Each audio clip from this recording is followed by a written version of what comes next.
finals no yes ade a ehya ochena na e ka ho asem se ni nyina no ewo Elmina Sharks and Hearts of Folk Saturday night na football ni toja na ho asem no dodo na no ade e bekoso ade aba wo bra ochena game no ebetumi atoja weekend ye wie the Ghana Division 1 league no na le ni bra ba o games ni mu no na referee Daniel Ayi ai unim say oye Ghana best referee assistant now as at the moment no on best referee wodi CAF matches chese all travel the games ahodo na nay ya bo Premier League na wie ya bo FA Cup but in force there be Daniel Ayi ye hia wo FA Cup na se Division 1 as out me say when no there me nimu there me share that NT bisa say me hwe Premier League games no bia wo bibisa betumi dia ba say yan fa abrofu games ya hwe abrofu games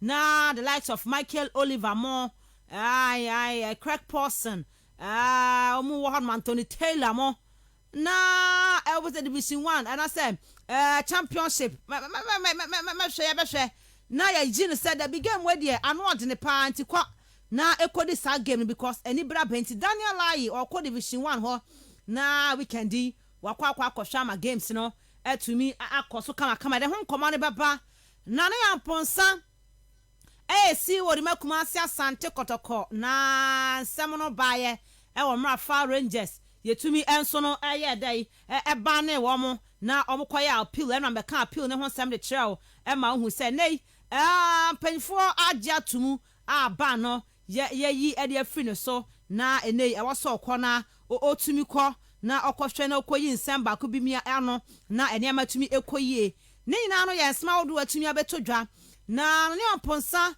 eno ada o de sma wodo na aba na obecheche nsem bebremu including nsem wodo alaji Karim Gruza ede agu no so se korokofo ye ni brefo na Kimfaize ekọ relegation na momwa wo mo a mamwa wo mo nyame na jese ha kan nyina ka ho nei omantumi anye eye league no na ne amponsa aba react to a large Gruza ne nsem no ye de bi ba ba dan na tiefo show no so na eno ya start adwuma bi na ebusua dwarfs enhu dwumadie no ye nwie entini e beto aso conclude won ebusua dwarfs na ye ramu ekuma ase asante kotoko ne ahwe ne manso ano so contribute to kotoko failing to win the league this season because from the start of the season kotoko eni omu person mu club bi amu na player oni bo ho no ko fa ne den ba but the we achi kotoko antumi anje league ne ko ba ne sei ye be di ho nkomo wo show ne so na fei na ne amponsa ma ho do de aba ni nyina no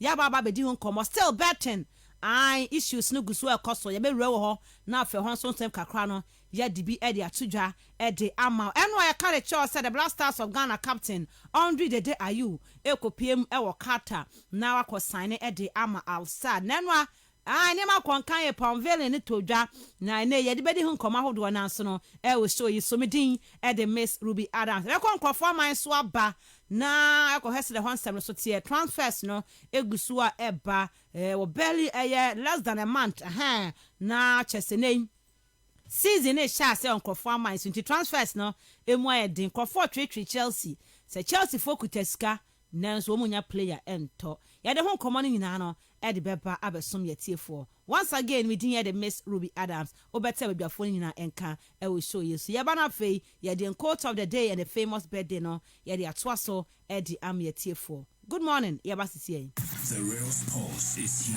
Noyes caught in no man's land. It's Hustle FM. The sports king.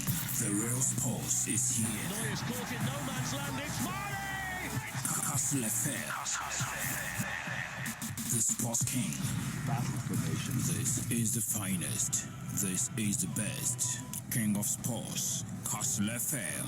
Battle formation. This is the finest. This is the best. King of sports. Hustle FM. Okay. Kaisa Sony live on Facebook. Sono live on Facebook. Castle 90.3 FM. KASTLE. KASTLE. Now with the 90.3 FM no the atwa so na fe watch bre enso no to me after show ne live na bibia enso no atumi akonkan ye pa bomodin aso be hwe ne live ho na wo hwe na wo like na wo share na fe wonu aso no atumi anya bia hwe na bibia enso no atumi akọ enkan ye pa na no page media ye dey obetumi do message na ba 0244 743143 0244 743143 all the first by back in kind of my annual na share factors contributed to every three teams call relegation Interlies Liberty any abusunya dwarfs na yedi kan ehwe Interlies ehwe Liberty na ya started with abusunya dwarfs ye beto aso ne na ehwe said ye tie na fi ahwe ne ma ko ma kuma asasa na kodokofo nso na ntumi anwini league no na ye di hon komo nso no e wo show no so we no I season na bana wiye na ye behwe aye teams no one after the other na ahwe ne ma position no mudi ye no ne ho na wo so mudi ana se ne ma bi ne anko ya mfa momo o ma ne ma ko ye de ma wo nso nya no ye behwe na afi ya bo mu nyina ba so e wo dwumadi so nti koso na take Castle 90.3 FM Robert Mensah Sports anopa ne awie nyina no ne ma hodo na ne de gu akwan ma ye de e ba besom ye tiefo mama FKK akwaba na afi ye mfa ye coach of the day and the famous birthday no into us were born African way nice one arches name him said Diamond ena ebobobo nanima enya sem keto akra FKK good morning Adams Rubby bibia eboko de bibia eboko so about African way sa okay mini diamond so na come mini diamond so ho ye me ho ye bebre pa na wo je asanteman koso odi e football mu yeah me gidi akwan ba so na asanteman koso o say ye adwuma and the kwan dey say bebre sa mo koso pa ekoso koso kwan ba so mo fa so o de ye o pese me tete ho tete ho because born ye bo so enkoso ba na wo say ebe born no mo so bo first say bunu nchempem ekoso say adenta wo say ekoso say ekoso enti na obehwe Ashanti go ni kotoko mo agina mu ama relegation bonkan ntimi ntwe omoda okay enti kakra betimi awaye ni akere no say at least when the need arises say we say omo fighting for say omo mienu betimi akama omo ye kwan bi omo fa so omo ye ndie omo anenim but no an example I da hon my in betimi hu for me omo gina mu ache I mean no sha Ashanti goodbye what is omo akoda kotoko by what is omo akoda omo gina mu aba baby sinenti it should tell us something not taking the fact from them say omo so bo omo modern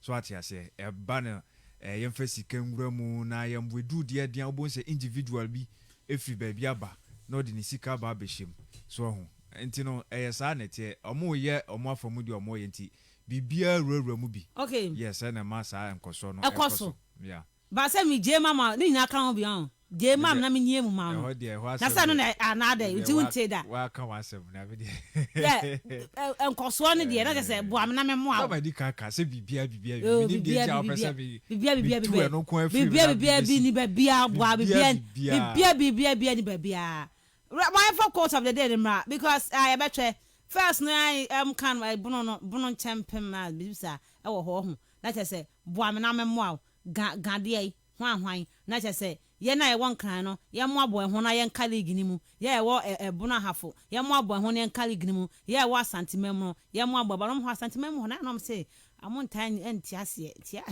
to ba boa na ye nkopa de da mo ano coach of the day ni move in silence never let them know your next move in silence never let them know your next move into FKK and any coach of the day here when a Friday they corner move in silence never let them know your next move.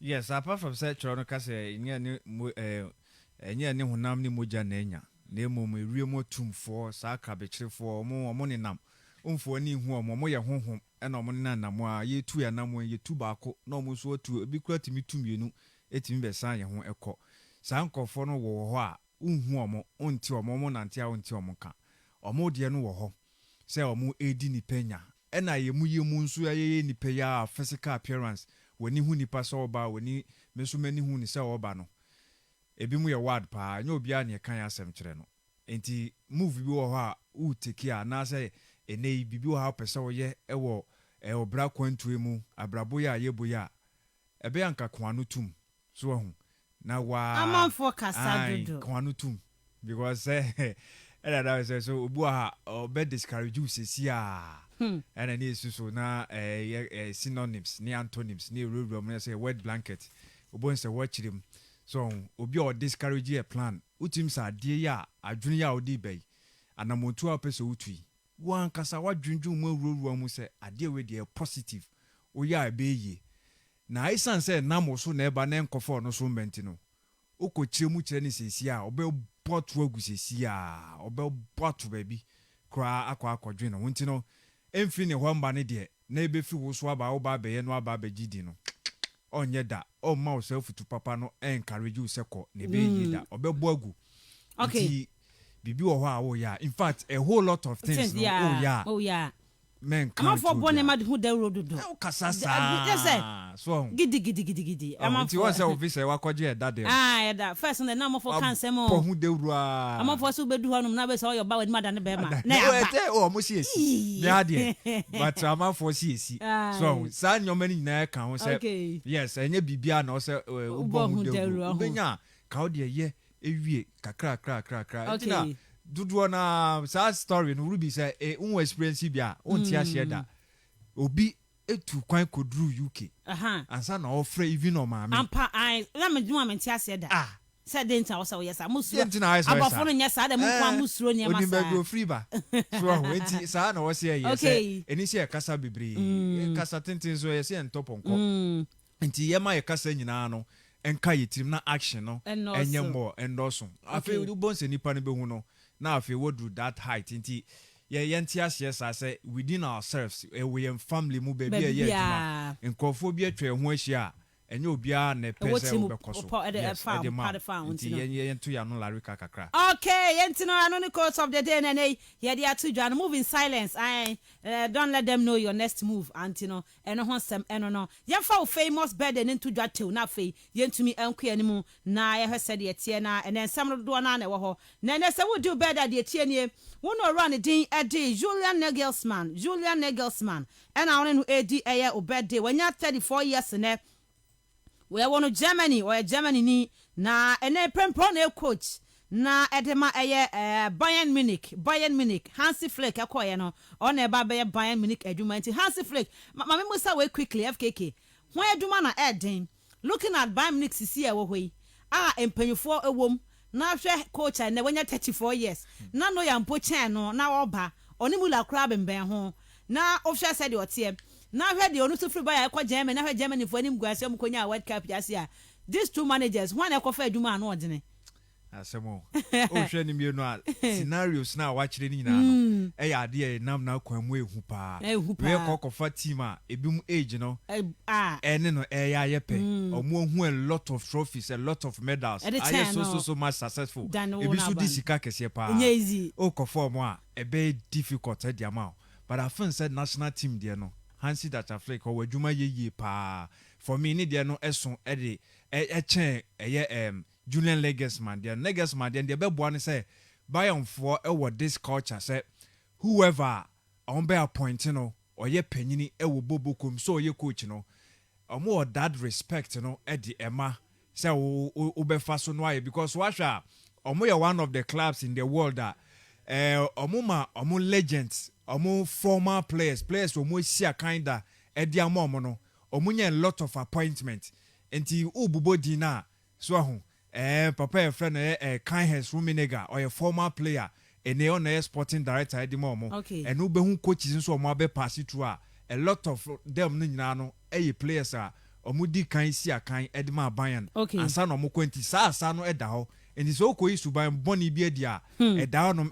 twen wo say nei onso betimi akọ ababa be bibi wo bobokum bi na bia sporting director bia beba be scout bia beba be coach and to also ba be person be very respect one it I feel say a ban no that aspect in there obetimi anya the needed respect no man etimi ayedwuma wo ban enti the one there na edin enti Hansi there no Germany ho no ban no be boa bo kai have ne nua ei ti bo be na there ha obeto na twene kra so at stand na that time that lengthy time no any players na nshada anya a whole lot of A20 club side okay right enti then I said the tia no and Julian Nagelsmann the birthday why former coach the man Leipzig and Hoffenheim enti no ho sem and e dia to the ball no so no born now am papa bia o born no am papa bia about coach ni there or the Leipzig guy argument nkofo ani gine hu ye penti say na we do better what is Julian Nagelsmann and when 34 years on na AD or ye Leipzig argument po wanye trophy ba kumpo nti onye trophy ba kumpo and I buy a for the fan because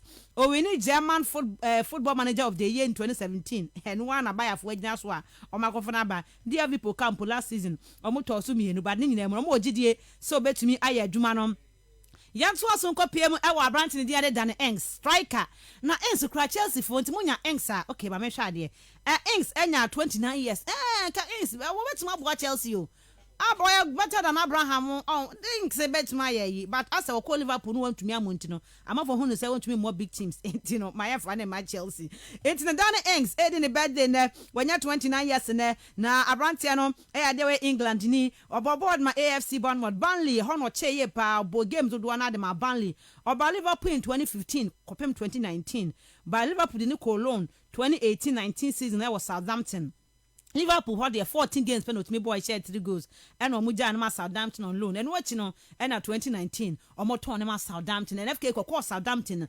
2019 or about 67 games actually 34 goals. So that one want to me and Liverpool for na man at time and pressure no sometimes want to me yes no basa dia enti no Dan Engs in the birthday ne na England about 3 games actually 1 goal at the amount man kra ho na nya bad ho enti no sa pepepe e na enti na we do better when Dan Engs enso edi o birthday yanto aso nkopie mu e wo Luis Gustavo me one of the center backs am nam so ball no mu ni bo papa bia Not me so be boy defensive midfield come but I mean who's a ball no onimbo ba na say Brazil for no okay Luis Gustavo Diaz say Brazil na 34 years na osi akan ete Emma eye Hoffenheim Bayern Munich 2011 to 2013 I have by a center back pair na that time no on Dante yes on Dante omunya no bia no ya ade ho enti no I say asem na akofa hey Dante de no nya ade o ni tini kuzu so nya ade nya team be no we say Bayern Munich me na me hu so ya ade because Robin mo ni Rubby mo na na omobobo ni ntina am say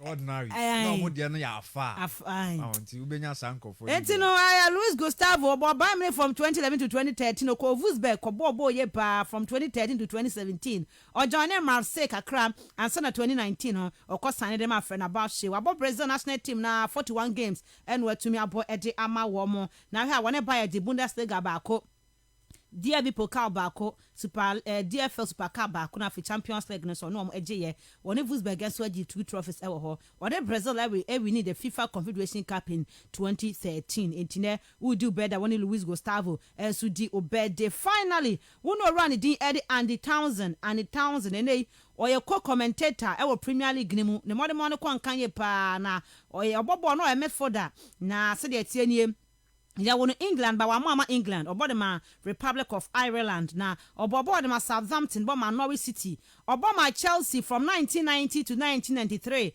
110 games oboma Chelsea as midfielder otumi share 12 goals ma Chelsea ofi Chelsea kwa Aston Villa honso ko cheye pa sana okọ Middlesbrough be wie ne born in 2000 ewo West Bromwich Albion 89,000 wonya 58 years commentary there onimboye patch say commentator no oja hono ma oye ne ho adwuma ne ye patch say adwuma no oye ne clear neat e ma ne makonkan e de man ntino oba Facebook Andy Townsend e na wo hono ma si say ne ball ne de onimboye pena me busa me ho self keke yenye krom hanum say ntino after football career no say bia course e wie ne football career Nebia Dennis Corsa, on to be my radio to Mamma Ye Juma. I say, Nancy Mahusa say, be more air try some metric Chastela money way more about Muna 2 or Mocha because Uko Pima do one what it is Sky Sports or so ye Jumo.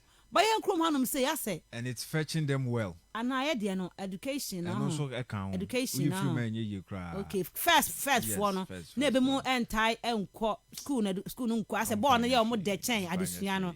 But the need be ma wie course amone ade omo wie school ni ade so after football you can come into the media na be ye adwuma wa ha say but ana brabo na ye omo fa no mo ye ho adwuma na mo wie amomra media ni ma ye bi game no wunim dada de nyanse obehu terminology no terms ne nyoma na use no then wohu brofo no de we abesia construct no kakra bi autism so fast process ahim no kawa ni na de kwa de wait no eno ya famous birthday no ene ne to 20 do birthday won Julian Egglesman AD won Danny Inks AD won Luis Gustavo AD birthday and afi won Andy Townsend AD birthday to a player na we see akam sewa e bi afi no wasi so wonfie no kwani mu afa de sua ka ho sua de ye pa na we a wa ba hyem kakra na wo de say brofo no mpo na nya ye wo twi ne fancy stations stations am ka twi ne fantina fa ho ko hyem bi mo so no aya mo mfo madwuma panyifo na mabie stations am mfa bi madwuma na omumfa omonim de ne mra na bibia ntumi enkonka yankoya nim na yankonkofa local news kakra bi na yafamra ene discussion no e was through ye pantini ye nche bebre na yeba na afi local news ahodo ayesaka no ye de atoa so e de am yetie for higher castle 90.3 FM kai session no live on Facebook yeba sisi. This is our own, let's cherish our own. Ghana Premier League is back again. I say this is our own, let's cherish our own. Division 1 League is back again. This is our own, let's cherish our own. Ghana Premier League is back again. This is our own, let's cherish our own. Women's Premier League is back again. I don't see a day what dog can want. And EJ can want. The ratio more. Say a day what dog can want. And EJ can want. The ratio more.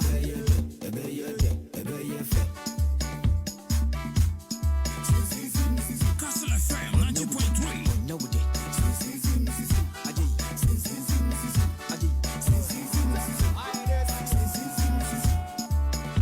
since the days of Baba Yara, we've been there.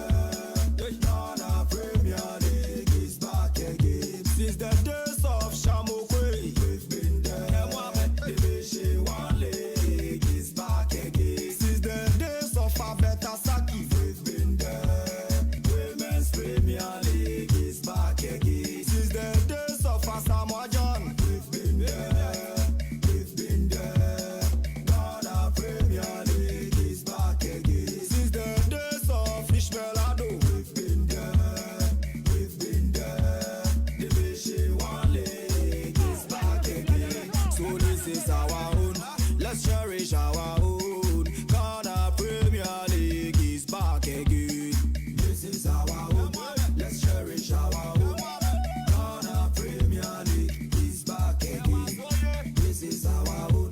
Let's cherish our own. Women's Premier. Okay, entino sadi etienie yemfa local news no entoa so na yentumi enkoye ni mudie nei yebasha ase de free the Blasters of Ghana yen camp na nei Blasters of Ghana yen captain Andre Dede Ayew Romy Morgan and ready to just akwakopie mu a kese ene wakwakọ sane ede ama Al-Sadd bobokon ewo kata na sadi etienie nei abrante no eno okokodru ye na aba Facebook a na chese nei ye de ne ma nyina egu on ma no ya pa ne hontoma na chese wo hwese de Al-Sadd fo no wo mani asibia bre na wo mu aye ni video kama pa chese nei Dede Ayew ena wo gine din ewo kata ne important mo e kan ja tudwa se Al-Sadd ho na wo kono enei wo akwa ye adwuma under Barcelona legend run din Ede Xavi Hernandez Cruz on na manager Ede Emma Al-Sadd boboko nti na me no kasa de Andre Dede Ayew Romy Morgan wakwa kopie mu ewo eye kata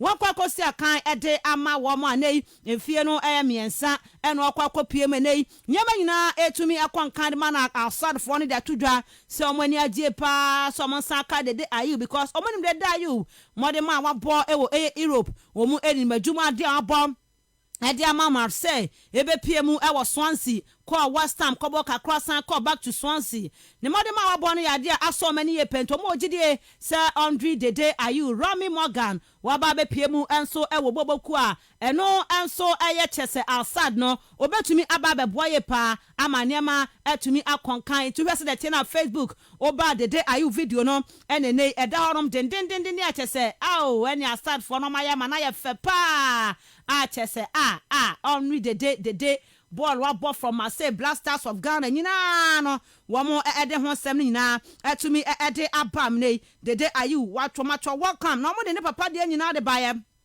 omo hwe ne papa be di pele adwumaso pa wo ye ede bo my Ghana ene hwe mmode mo boy ye de ma etese Leon rewramu adwumaden a wo ye no enei ne nyina no omo kai ne nyina ene omo de kai Dede Ayew enso ede aka won se Dede Ayew adwumaden ne papa ne honhom ni bi woni mu enti no wode baba boa na bibia atumi akonkan ede ama wo enti no ene Alsad fo na ni age pa wo mani age tese Dede Ayew ababa join team no wo mo ede ho sem nyina no enso ede epenti wo video no Facebook abewu se ne ma nyina konkan ye pa chese Alsad fo no wo mo ye very very happy say omonsa atumi aka Andre Dede Ayew Rami Morgan wo ba besi akan dia mo mane de no akan adwen fa ho dodo na ene Dede enya adwen se Dede ntumi akoso antena ensi aka ewo Europa wono akwa kopie mu ewo eye kata ba ne nyina mu no bibia ebe konkan ede ama na ho sem no yedi etudwa ede ama yetiefo ewo dwumede ne so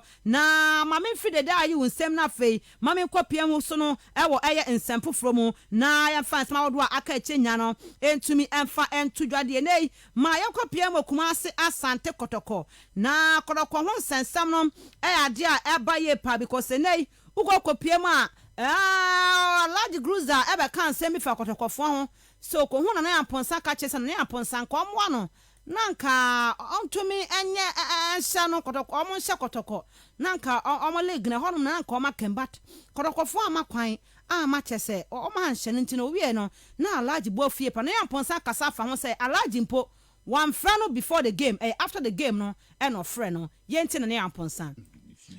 Yes, after the match he was complaining 90.3 he was complaining about a whole lot.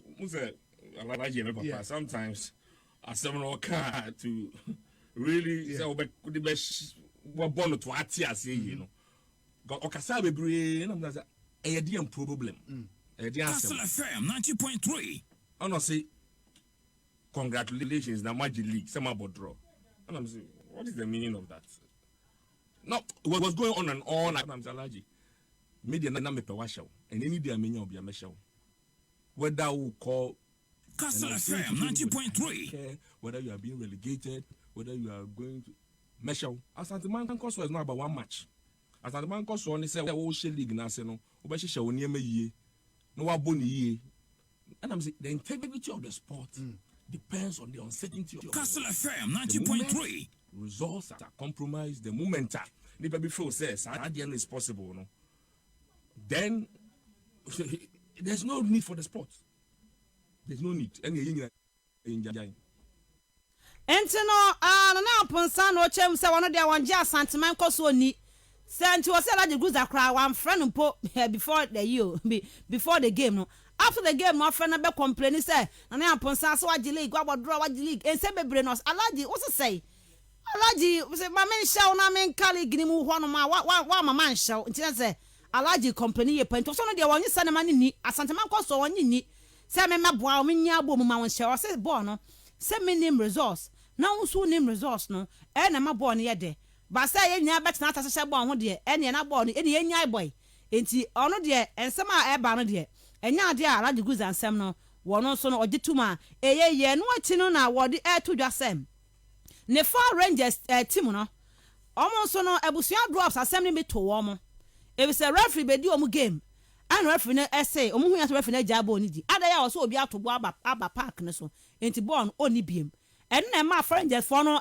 supporters no ebubu fufu ye nu ntia oyo ma adwen say na sade a league ni po no omu be jai ball ento o say opese o ka che FNST wasro omo pa se ball no referee bi enkwaje bribe referees be jai brabo je ye no ye allegation na enim se nka atwa mu a say de esan eba no say referees ebe jasem ne manage na referees abakọ park to the boy ye pa de na referees no omu hwe omu ye na hwe mu ye ne nyesika sam nko a o ne edi kan say referees kodi game a mu bebo mu ho ban because obi ho no ma okwa kodi game bi na okọ no hwe the home team ne ye na or the who stroke to me the ball no percent no empanfo moa na referees no ye hwe omu ye ne mo ho ban mo ye sade a na referees ko gina game mu a ombedi ni ye na ne yamponsa. That is one. And Castle FM 90.3. For that to even work, you need to create the enabling environment. Yes. You need to create the enabling environment because you see, sometimes if you move feel say referee be Castle FM 90.3. No. If you are referee, no do match venue, no share the hostility or share send any PBS no baby or home team no intimidation idea. It me but my influencing a decision because of person saving a life. So referees must be fully protected all the time. No one who say, oh, yeah, you're safe in the delivery of our job. Castle FM 90.3. Before say, ebeboa, you show here ebeboa. Antino, why are someone upon Saturday to Jantino? I was not brass as some maybe to foreigners for no mamma say born or mobium. If it's a referee born, say ya tubo.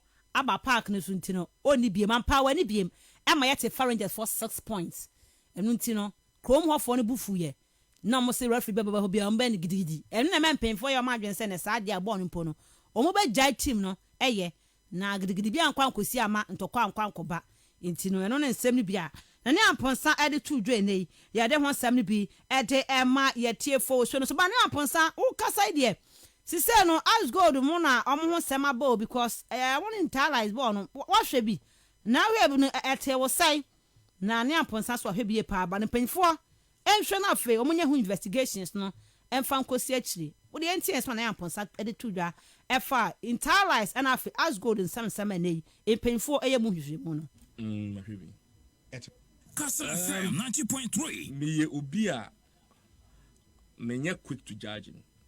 I am very analytical. I dig very deep into every matter to make sure say conclusion be I'm about to know it's not regrettable.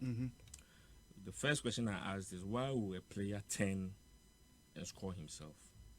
But proud to the player turning and Castle scoring FM himself. 90.3. If you look at goals, everybody, we need to deal with goals, everybody, before because I don't know if an own goal is a crime. When you're crying, but if there are circumstances leading to the own goal, should be looked into. That is because I will say, and I'm ceremony. I don't want to go into the legalities, but senior player to me, I'm not here to defend anybody, but I'm only saying you investigate it thoroughly because senior player to me, or Park, so no senior Ericsson at all. No. Player to me, concoction. No, there's a possibility the player be bobo. Not going to me say during the game. I'm not defending anybody. But per se, you be a dream. You share all the circumstances. Castle FM 90.3. That is how I'm here because you see. Antino, what say goes living pa as gold for no she say no. I was say the carry face as goes living po. And Sanya Korea has made own goals no. Because FKK all the first game no to so has made the ano na so be a can but although here goes as go for no say no pa FKK now we keep out to me chebo no what to the amount what to am defend and say onion what to the amount say omonye na striker and show enti even some of the as god goals ni po mo say ni po no na questionable enti no was one defend no bia yam free player no yam hwe say bibi ha no dia ba na amponsa say on te dia player no se na hwe ha no eye bet na kofo kotwa no so be say bet nti se na amponsa won te ya enye ye ka e dia kire ye pe no nsam no ene ye di atu dwana finally na ne amponsa nsam no na do se pa but ene de bebo no papa na fe ya pa na ne amponsa de kakra tu dwa fa ora keto kreku adwuma a wa ye no se o keto kreku wa ye adwuma so I has done a good job pa na okay o se e wom se enyema bi wo ho no ma eyi press no e bi wo no ma keta ya Niema enye but he has done a good job. Into an amponsa small kind there. I was say I'm impressed with some things done by the FA, but I'm unimpressed with things happening because every week hooliganism is is on the rise, and it seems we are not doing anything about it. Referees are beaten every week, but in the past these things were not happening. It's in a way and semi be to do to say I do man the cat and sabat say supporters gidi ya bro referees ya bu coaches ya bu players na dey say first na che dan hu bi ana afafke ni hu bi ana ni hu bi pa but we talk senka eniama abesesa ha no bia o kan sa dia ba niama asesenti no o se ket enye ho aduma but in all no ket abo aduma so a nani age hu ye penti no na nsam kakra wo de atu dwa ye be ne the semness because semne de dodo na ye ba bedi eho enkomo e wo so yi so na yamro eye Gan Division 1 league ni mu eni bra Division 1 mu ye pa ma nei mon check ma me na mo hwe championship no England championship game no mo boy no playoff no the final between Brentford and Swansea. Muhe referee game no ma na me hwe. Ene yan top referee Ghana Premier League the CAF games no. E penfo say Breku Arsenal ene bofo katono game no. Onko din ti referee Daniel Ayi ene ne penfo boni din. Sa Division 1 league game a eto dwa e was zone 1 where a decider between Breku Arsenal and afa bofo katono no referee Daniel Ayi. Ono no onko jam finfin no hwe na game no bibia entimi enkonkan entino perforce game no anu adene pa kese o ma hwe ya niema ebetumi akọ referee be kwakọ dem finfin okototo papa so a wolen sma odo akọ ba we dey decide entino Daniel Ayi enko jam finfin no hwe na game no bibia entumi enkonkan e wo ho no menti we yan sma odo a eno so no etumi atodwe nei ye de bi ede tudwa ede ama etiefo ntini kai sars and some no adosie pa ba de besi wa ha na afia nya toboase na ye rewura nsem ni mu enso etumi ede ame etiefo is 51 minutes past 6 on Kasa 90.3 FM FKK remna fe within the next 10 minutes now wakopiem won krofo amanso na sma odo efi transfers ni mu ba no wa boy che kama pa ede ama etiefo ha Kasa 90.3 FM kai se show ni live on Facebook Kasa 90.3 FM KASTLE now the 90.3 FM no edia toa so ye betina snap fe ye bie nsem nim ye pa ye bie mu am wate ase ye na bibia etima konka ba kai se wadwenche no ehia ye pa o show no tuntu ko Facebook a ubetimi do message ne dia ba Samsung nei ubetimi do dia na fa 0244 743 143 0244 743 143 ye konkro faman so na ba sisi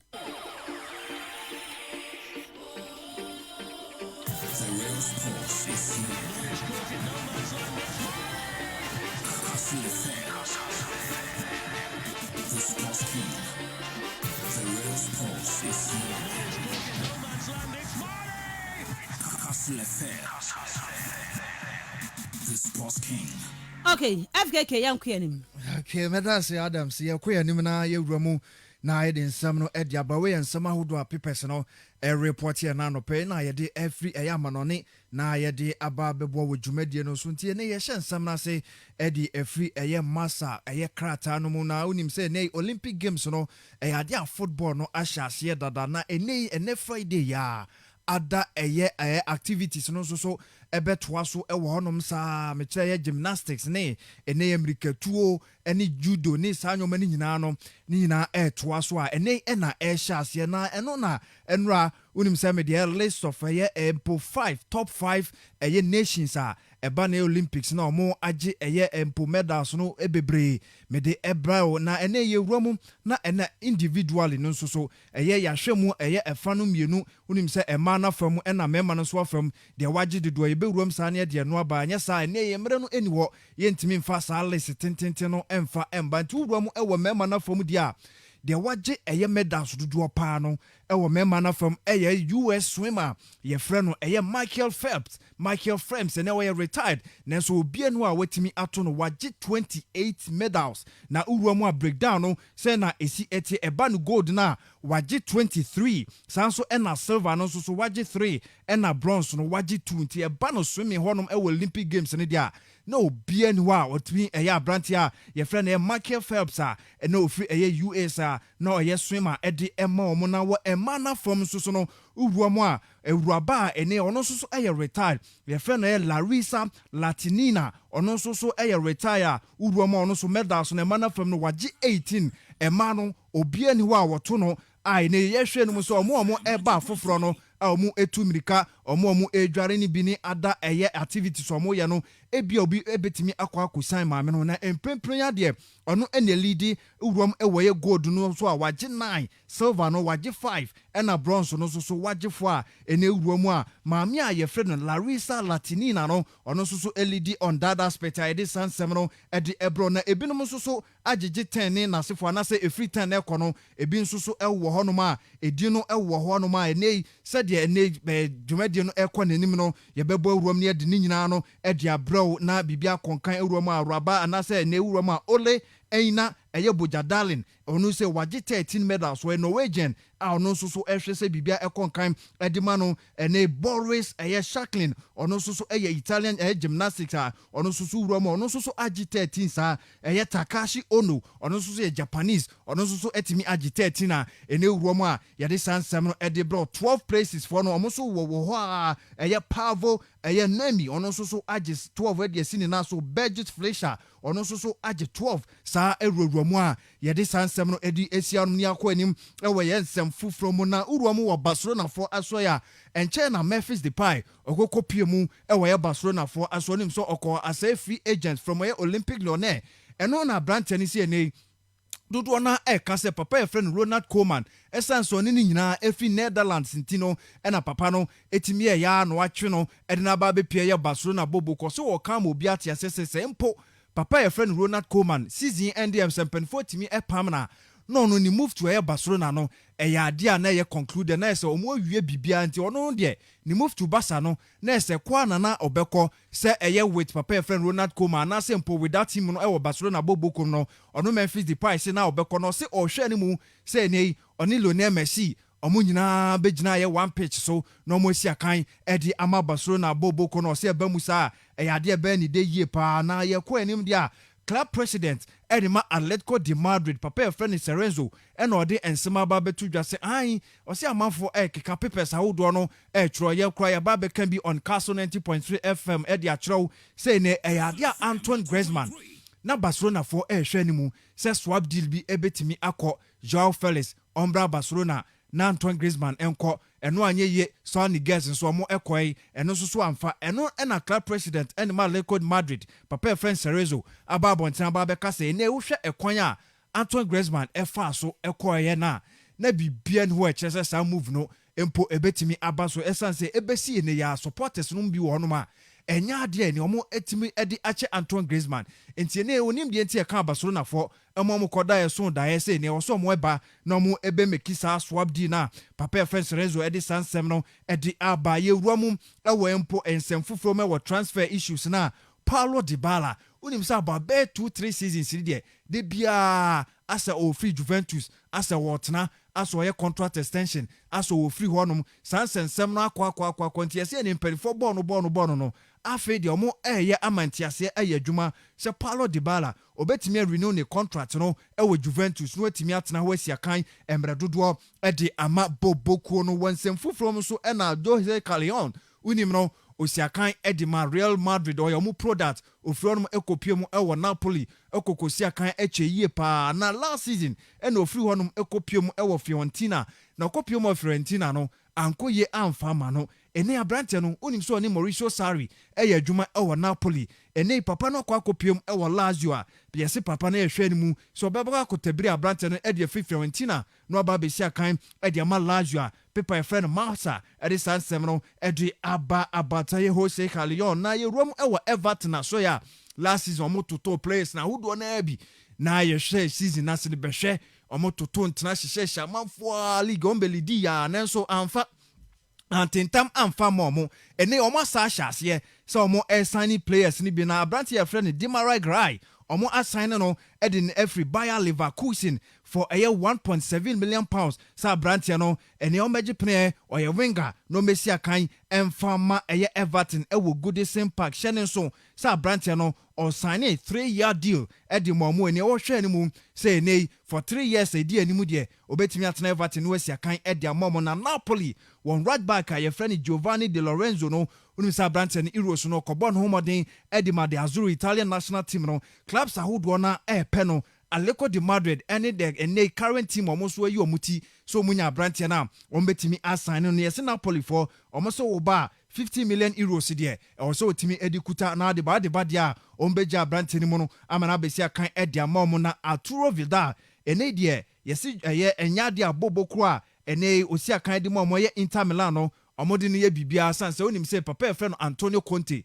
wako dia ene Simone Inzaghi awaba no yesi nani enje Arturo Vidal ho enti ene yesi Boca Juniors for omo epe Arturo Vidal enti ene omo ne pa omo no twetwe nkomo omo ne ni agent twetwe nkomo sa Brantia no ebetimi age pene no aba besi akan ewe Boca Juniors na ode ama wo mo na onim se ne ewuro mo a one Roman Riquelme ono ene ye club president ede ema eye Boca Juniors a ene oni Brantia ne twetwe nkomo so obetimi apiemu no asi akan ede ama omo Ross Barkley ye de ne ekirem ewe Premier League no na Ross Barkley onim so a Chelsea for player last season okosi akan ede ma Aston Villa na ne modern bono eya de na konkan yie pa na nti onim so oba Chelsea no kanyoma betimi afa ede ama no yese enya de papa e friend Thomas Tuchel ehwe nanim ema ne face krantie nei yese West Ham United for eyi omuti Brantia no betimi agepene no akwakopium ewo West Ham no akosi akan ede ama omasa ede sansem no nyina ede aba Alejandro Balde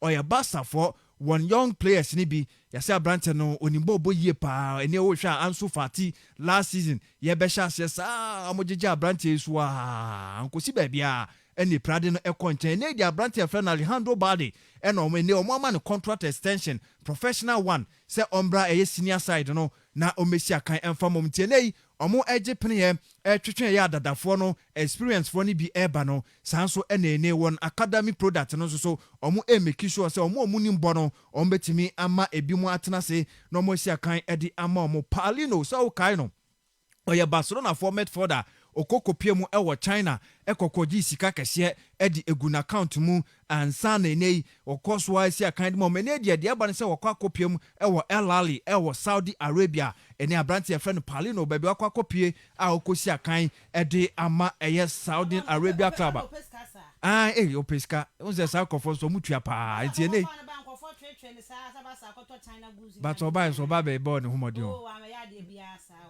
well enti ye ko ye dia ene masasa dia ba se Kylian Mbappe Lotin ene wakwakopium ewo Paris Saint-Germain won training camp a okose training ase after Euros no unim se okọ break kakran perform no kwan se onkogena homi a enra eno returning se okọ camp akọ ye training ne yesi oni intention bia se renewal no ebetimi atodwa hye no so se nyankopon ya adoma next summer ena ne contract no and enti enei eye operation going to Real Madrid no MC na ebetimi aba mu a masa de sansem no eba sa Brantia no yesi da bi enya de a oje pene so obetimi assign and na so obetimi contract extension e de ama PSG no atena ho esi akan e de ama Andy Murray wonim so akokopie mu e wo Tokyo okoheso Olympic Games no obetimi akwaji gold na bibia konkan de ama no e wo tennis mu okoji gold na Rio de Janeiro so nim so oje e wo Brazil Rio okokwaji gold there be san here obi a waji gold there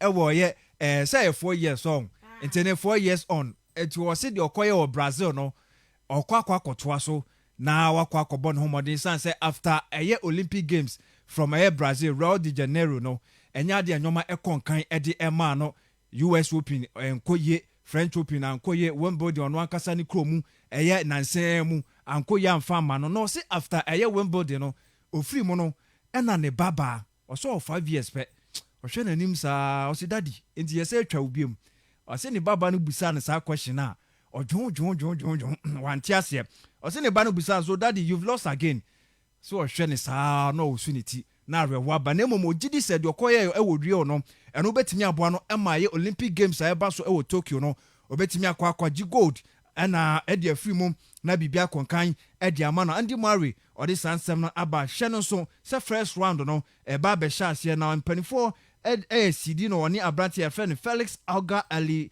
Eliasime Obecha More Obecha na simple Eliasime betwa hey guy no you serious one na just one of the friends Roger Federer when you bra continue o ya oh entino Britain for no nyai de no sa Obecha no well one fa ba bi e kura o de opa yen sha de you ka say what the what the bibe to so here na you say ya fa to so de me say that ya be kuya nim sa anti ya kuya dim sa de na enche ya sane down no ensem fufra ya de eto aso de ma ya Tottenham Hotspur ya so mo awuram e wo Atlanta 34 million pounds plus 8 million add-ons no omo de kwa akofa branch e friend Christian Romero se omra mesia kan emfa mo e wo mo echiro no hye so sa branch no oye Argentine defender obo no humodin ye pa e wo Atlanta bobo koro de ko ne kohwe Atlanta last season and say impo 2 seasons e ba no e modern bo mo ebo wo echiro nyina no branch e friend Christian Romero o ka ho a nei Tottenham Hotspur for e ko ni mu 34 million penifo agiatum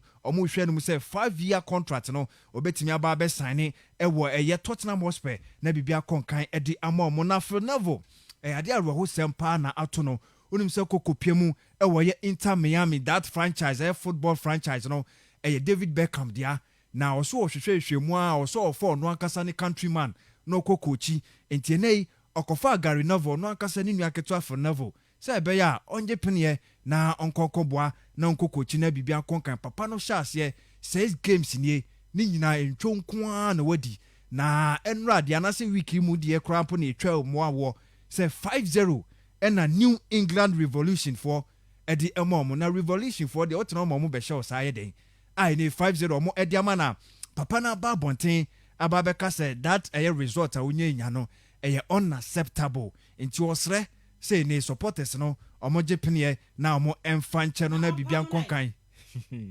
ebe yiro eti we ensema baba Rubby dia bani yese mu team no COVID-19 enframa no ene nanam ho yeso makwa kopium ewo ye Ireland a omo ho no omo aye omo pre-season no na omo nenenemu a senkaja pre-season game omo ni gbogbo e from Drogeda a omo Asia kan wo ye Irish wo na Premier League but said the COVID no frama ni nanam nti yese mpenfo ye asese omo adwen say na omo etwa so na wanhwe omo be back to ye England no more ababe make sure say pre-season no ebeto aso ewo ho nti no nsem a efi ye Chelsea fo aso e baba Hurricane yese 160 million pounds Daniel Levy wanya say yes to nti Hurricane ni move to Manchester City na ye imminent anisa say no betimi akwa kopium yese 400,000 pounds a week City for ready some of the bema brand no say nei onkodi na onkoye ni ye na bibia nkonkan emfa emma no ye gina so na ye diesi na ye koyenim ewo dwumadie no so. The real sports is here. Neuer's caught in no man's land. It's Mane! Castle Affair. The Sports King. The real sports is here. Neuer's caught in no man's land. It's Mane! Castle Affair. The Sports King. Okay, yamfa eyadi akeche nyane to aso emete for 7 minutes past 7 on Castle 90.3 FM. Robert Mensah Sports Part 1. And I would tie na manane nsem na afa 7 nyina twa de geberamu na into the discussion. Yade ho komo nyina ede aba. Dan, good morning. Morning, Rubby. Bibi ade dem. Nyamiado. Wonderful. Ah, good morning. Yeah, Rubby. Bibi abako de. Nyamiado. Abusuafo nya ho ye. So I'm tell me to move abusuafo. Okay. What our me now? Ozi. Mental one ka. Abusuafo nyina ho ye. Ni share wo ye, ewa. Na say woni fie. Maybe. Okay, I said what bell me na. Oh, okay. Hey. Hey. Hey. Who say FKK Okay. Ni dey ran nam. Only FKK na nam. Well me na ho na say wo krom ha. But na man say na mu kofie. Wa na FKK say. So ojamu kofi. Ya kofi nya me no de. Una kwa me na. Ya papa mu wo he ya. Na wo so no na. Ya papa. Minim say wo popi ona sa wo abehel mi na de ne say ne asem nkwa. Okay, ye bedi nkomo na ya hwese de amana ne nsem no esibitie na yakoye ni mutino. Mame kwada no na afei onfa ye nhase ye barkai say ne show ne live on Facebook. Castle 90.3 FM on Facebook. Na what he show ne live now the comments ne there. But ye ntam amana ne nsem ni mu. Sima e9 penafei ye ba abefa e local news ne so ne de ho nkomo. Nda ne nkwa anim. Rubby, also can you hear and listeners in and I'm on come from Castle 90.3. Now one put our watching Facebook, one room of Facebook. Now search engine one to now one search for Castle. Castle now start with K. One to now one like now one share now confuse one to now one share. Rubby in that I why now the motor on your RMC to one zone come over or France. Now origin come about ne transfer we to know that as you are coach PSG. And now question be by there so to na say on your Pogba ye juma. Another support Pogba can with PSG team now. How would he feel? And actually makes more starting and now all uses some brandishing ways to be no too much more Pogba now. No that the transfer at PSG what Pogba no yaza or a bit imminent because say table and not saying the Pogba ye extraordinary player full of qualities any other team be able to now winning. Personally Nakasa he's looking forward to that. About to know your Pogba on one eye juma another in eye juma. And whether or in the future another or in Pimpenya to me a transfer him, I know those one to na on che and Rubby Okobanda no then there's some tale from Manchester United for one side as well. Yeah, to the Manchester United wait table an offer of £350,000 a week. Or that Pogba don't to na on sign, but Pogba wait to na why rejected deal no. Allegedly some to na all called Manchester United for one campus in. You are my Pogba contract. I'm a Pogba rejected. Why reject the contract, you know? And Rubby says she Pogba Nick time at Manchester United and ever since Oye Mourinho to make funded by £89 million, of which Beppe Morato switch maybe 9 day. At that point in time, I was signed a Pogba for Juventus when up Manchester United.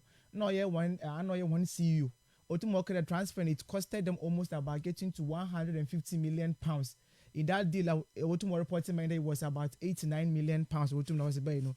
And also another issue be a later between like Yashe. But Ruby says she Pogba to Manchester United now. There was a lot of promises Otum na onye because actually previous club another Juventus Otum Ofina Urbana. Ruby yenya Pogba with the midfield of Andre Pelu, Claudio Marquisio and then Arturo Vidal and at a point in time semi Cardinal to be a so the guy had them freedom Otum na wa bonabo Otum na ope. And the same thing is the way you to young Pogba anytime Otum the French national team be a ball Otum. So you compare Pogba at Manchester United and then at France another Juventus there is a sharp contrast. Because in Manchester United, no, there is this thing that you think when the Pogba so Oruko Enyim Krampa Osro, and a lot of the times, even with Mourinho, he tried to use as a defensive midfielder. Waiting more catcher in the point blank, don't he's one play there. When it comes to the midfield, on Yaza, on to not only the defensive aspect of the job, no. So as you know, cut to number 6 position under the central defensive midfield role now, another the central midfield role no on Rubio Yaza guy known to not on board. And last is year to me who some glimpses be anytime you to me room the 18th part of one nankasa 1 half no. Oko tackle 1-2 be up na clear over to na when ya either penalty or to na wa cause the free kicks. So he's one play anytime you are able to na about was in the bottom na nefi the defensive aspect of a Jumanum. And the yenyim attacking prowess. He's one play be a vision. We all know nya half able to about Yaka Pogba Nasem. And they just ended Euro say to me boy Ruby to me whom wasn't about Pogba Otum or boy as a player. And we all started comparing the performance with Monya. And in the France national team, the likes of Moussa Sissoko, Ngolo Kante, Otumo Adrian Rabiot, Corentin Tolisso, these are guys out. They give him options. Now we move forward. And the sort of pass open Otum Onya. Let's compare it to Manchester United for one midfield Otum now on your one. At any point in time, either the manager Matic or Fred and Scott McTominay, these are the visible attackers and other players. Anytime they're in the move able to mark the Pogba in front of them. And Bruno Fernandes. So at any point in time, you are sure the Manchester United go to about the double pivot, and that is Fred and then Scott McTominay. And Obi Fred Bia from Shakhtar Donetsk Abakacher Day. He is not a defensive midfielder. He's one player, but super offensive. He would want to go forward. But somehow, Manchester United no confidence in as well to Moko because he came at the point in time and now United midfielder has want to Monyazi. But converting him to that more role, no, the guy has been able to adapt. But then you still cannot get the best out of him at that point in time, no. And then Pogba playing with Bruno Fernandes at this point in time, United for one star man, another key player at any point in time. Manchester United no Ruby it still look clearly that the guy too more compare the performance in the Euros what too more by last season now. Or feel that moving forward would help him. Ruby you often compare the midfield of PSG out pedal to na oko. Ruby last season you were under Herrera to no it is a Ghana gay. Marco Verratti. Interestingly, this all three midfielders in they are defensive minded. And these are the Juma Wotum na Waye. And these are the players at any point in time, PSG Wotum na Warfield one. Ebenya Leandro Pereira are sometimes Wotum room or the midfield, no. Danilo Pereira. These are the guys that last season with PSG midfield Wotum na Wabo matches in the Casepano. If you look at the chances created by these guys now, Ruby, it was close to nothing. Because now we're quite the ball from defense, the transition Wotum more quick. Now our flanks Wotum start Wotum na work in the shape of either Mbappe and then Neymar. And then either Icardi or bottom the way your option or bottom Akubobi. So if you look at some of these things now, then you will see the PSG as a team, at this point in time, we hear a very solid midfield for the bottom team now.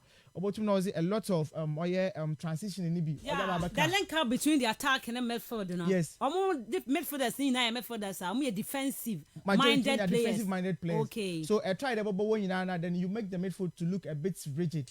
So if you look at the Manchester City match in the semi-finals now, Ruby at a point in time you could see the team. One idea was there. What bought 3 back? Ebenya or friend then Moya Marquinhos able to mania Kimpembe able to mania either Cruzao and other able to mania and the others able to Warbono. The moment I bought a banana quickly, then it is going to the attackers. I want to win you mono. And the moment attackers want to know one day, so you don't get the midfield to support one with goals, even creating the chances, And that is the problem for PSG. So for me, at this year, we to sign Wijnaldum. Wait to Sergio Ramos, wait to Ashraf Hakimi. These guys are going to give options at the back and then in the midfield because Hakimi, yes, even though or a lateral back, when he moves forward, now he gives a lot, so he's going to operate a lot in the midfield. And at this point in time, you are supposed to get a very good creative midfielder. As in the way with him, Ruby able to wild ball with the final passes, and then sometimes when the attack okay. And we saw Pogba with the France national team. And this is the best point in time over to now. Why is she your years or could one trophies aspect over to now when you be, and then in terms of Sikasam simple over to now will go on forward or the Manakasa as a player. So Ruby, at this point in time, I think it is going to be a very good time.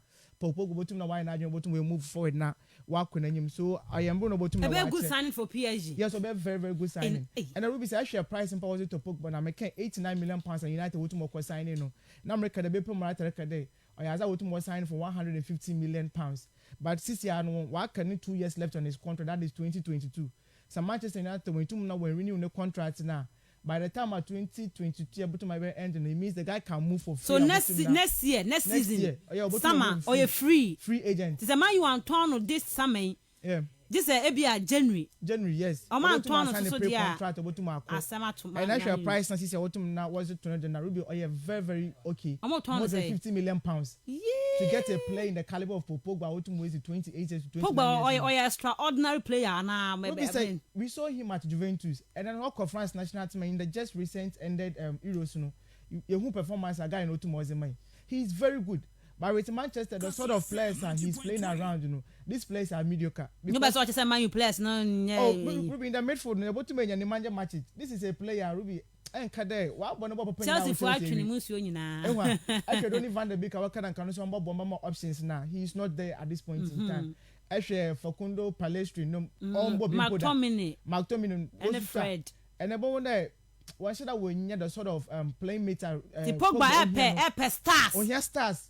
One of they are willing to offer them services to him. Okay. And at this point in time, for me, Ruby, I feel that we to maybe penny to Manchester United. He went and he's back again. We to winning your trophies, kakra. On to non call PSG. And then now there is another trace to over there. Kakrebi. Actually, Varane soon need to go to Manchester United. No. Okay. Honestly, he doesn't want to stay. Pogba doesn't want to stay. Madrid so here. Midfielders at this point in time. Okay. So it would have looked good that Man U for more very smart and then swap the cover to my corner. Real Madrid for and now mo come Pogba Madrid for. Pogba. Okay. Right. Antino and now but so how no mama na fe yembre fie. Yeah, Ruby Kakrebi and another share Tramana FKK story. Another Barcelona won Villa branch of Memphis Depay and actually Memphis Depay up. Or ya branch won 13th February 1994 El Homa. Ocean Bobasi Holland, another Dutch Homa. Or ya branch be a session nichi ye pa naka abaka nichi figana kakra and a share time or exploded. Now or exploding now coffee baby woman different names as to is now often the pay ebi musu kwame da pa in some baby homa brantia no or be exploding in the year 2015 now brantia no but the lamplight mu ye pa homa after starting football was Sparta Rotterdam in the year 2006 2003 rather boy for 3 seasons all move from Sparta Rotterdam occupy mo PSV Eindhoven or starting a career under coach often Philip Koku Yebeke Rubby that particular season in the year 2013 and Sparta Rotterdam actually mazabo go to mobile award the first Eredivisie title and Philip Koku okay team now what to more that great team the team of PSV Eindhoven and actually mazama brantia wo friend Abrante Wofan in Memphis the people two boys team of PSV Eindhoven and Philip Koku now obo season here we another obo seasons new year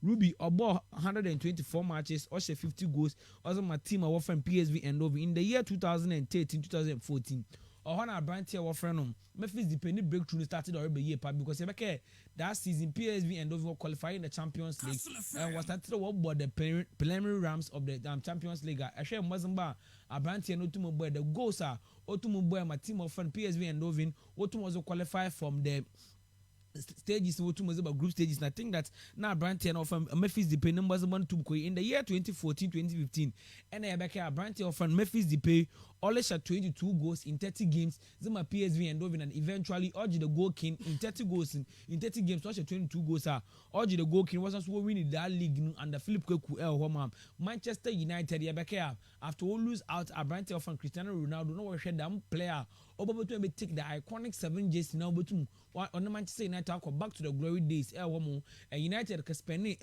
big sum of money or they can sign a branch of Memphis Depay will pay team num and you share Memphis Depay after 30 games Rubby or to me 2 goals Homa and that mentioned uncle Yanfama a branch of Memphis Depay team of Madrid another team of Manchester United we now but tell him from branch of Memphis Depay and they had to ship him out from team of Manchester United or call loan to team of Lyon and Rubby the first season Lyon no soon in as much as over 30 games or share 5 goals Homa in that mean to banko eventually Lyon we now but tell them branch of Memphis Depay Homa and actually maybe Otuma Bonam Obo as a right wing or a left wing and another either as a false 9 in any team that would to Mambo Homo and Asha 5 seasons of what to me Leon Rubby in the year 2016-2017 Depay or share 5 goals in the year 2017-2018 or share 19 league goals Homo in the year 2018-2019 or to share 10 goals Homo and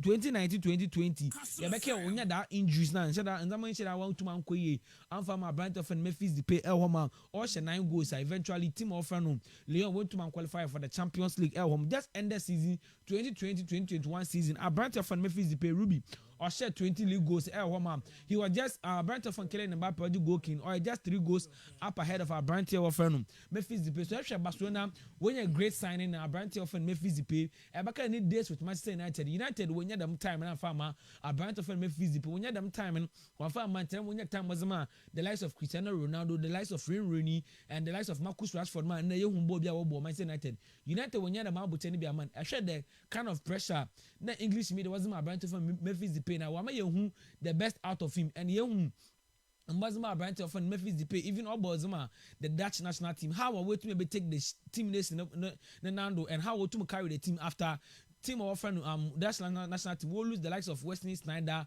and the host of other great players National branch of Memphis Depay over for team no 2 days in Nando coming into Barcelona and he's coming as a player where to my establishing very well at team of friend Leon on Orban he's coming as a player he's now mature because he's 27 years of age and I'm expecting that a branch of Depay over to replicate the former or Leon over to the team of Manchester team of Barcelona actually Barcelona wanting over reliance on Messi Rubby or a very very big year yes seasons up na kebenya the partnership of Neymar Abrante of Suarez and Messi na Rubby you who the combination you who goals was Barcelona you who the trophies was Barcelona will lose the player in the shape of Abrante of Suarez and extra last season not the over dependence of Messi na Rubby as well kunimi extra Messi na age no kunim year and waka for Abrante of Sergio Aguero and Aguero you one player or them injury track record na hormonal player so muja Griezmann kwan na ubenya Memphis Depay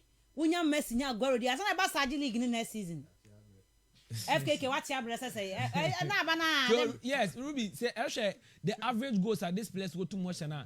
Young Abrante war friend Sergio Aguero when he's injury free, the number of goals Abrante too much team from Manchester City now. I'm expecting that so Oban on your injury free or to my play no very well. So for me I think that he's one of the chaps that you expect him to come and play his all for team or friend Barcelona new goals the number of goals we too much down Leon in just 5 seasons now Ruby or as too much in New Year because seasons not but Leon in your strikers are too mobile alongside our branch from Memphis but Ruby he's always giving out the goals and on your player he has really matured so for me I think that Messi Sergio Aguero Memphis the pain one combination every one fact about my boy branch of Memphis depending adaptation here Ronald Koeman he's because already he knows him that's national team so Ruby a great sign that Barcelona go to my home to and what that additional okay entino Barcelona and no mayi Memphis Depay atre no etino eno ene ye catch Barca for nyina say next season August ya shase no mo hwa ni mu say mu team no ayeye Aguero ni Messi ni Memphis ni etiwe no MNS ye ba benya eye Aguero MMA na awedai MMA antino Messi ene Aguero ne Memphis antino no ho sem no ena ye de atudwane ye ba fie de be fisem no ho enkomo ha ye Castle 90.3 FM e be koso wa the update ne de abra on transfers no hu se de nema ACB eko ewo ho ye ba na fe wo question bi anso busa ewo wo team transfer news ne ho a wo de ban so a e be hwe na afie ya no e de ama kama pa ye ba na fe ye de nkomo ewo fisem ne mu The real sports is here. Neuer's caught in no man's land. It's Mane. Castle FM. The Sports King. Okay, yeah, ba be nkomo ewo eye efisem ne mu na hwe se de esibitie na before be record konsem no quickly ma ya react to na amponsane nsem no asana eye dan a conclude on eno drafts asem no na FKK so e de kotoko this season niama ekobo ne ma omo no na abaka bom na ya wie honom no so ntino ya react to eye Asante man koso minim Central Region e de ne ye dey dan mo wodin bi we honom ogwa dey say so I had pull him down syndrome. Are you sure? Because Central Region hanu team bi kwani ma na obi twene sign. Because na ko the team bi one performance ko zo team boy team bi ma ko nya wo ka league no. Na wonyina wonyaza. Wonyina obi anyaza obi anje na ye ya. We na mutwi ni mbo. Awada ahanu de so obi bu obi mwa obi ahụ. Because na team bi be na wada na Ruby. Mbada mo boys ba na na Sharks eda ye chen dwarfs. Na Sharks. Enti osan ka Sharks e games bi na ka boa dwarfs. Games because the game against King Faisal against Olympics Ruby they should have won this game. Enti ka win ya na ka ye win against. Anka Sharks e King Faisal na de anka. King Faisal was share Olympics Ruby. King Faisal be share Sharks wa ha. Engo be share wa e be academy game mbe mo complain ya anko. Enti ahanu de ya say obi mwa obi wa ha. Exactly. Okay, but Dan, did you think say boy na ye boy no? Say me no one region was say me boy. Sanka Omina Shanka won't pay manka one fight relegation to the last day of the season. Cause Sanka this match and Abra Sanko to more winia. And in the last game, Ruben Sharks when you check a beer with relegation zone no. One performance no could be. And say I can pull him down. I want a million avenue. It was not Casana Nitamunko. Some call say and cause my drafts and so. No one shit because we'll be up and call all your team. No one share. That is the problem. But uncle own to me share. Uncle to my share. At least because that Olympics draw the Ruby not oya tete. And like in first I show Baba show home so no oya tete.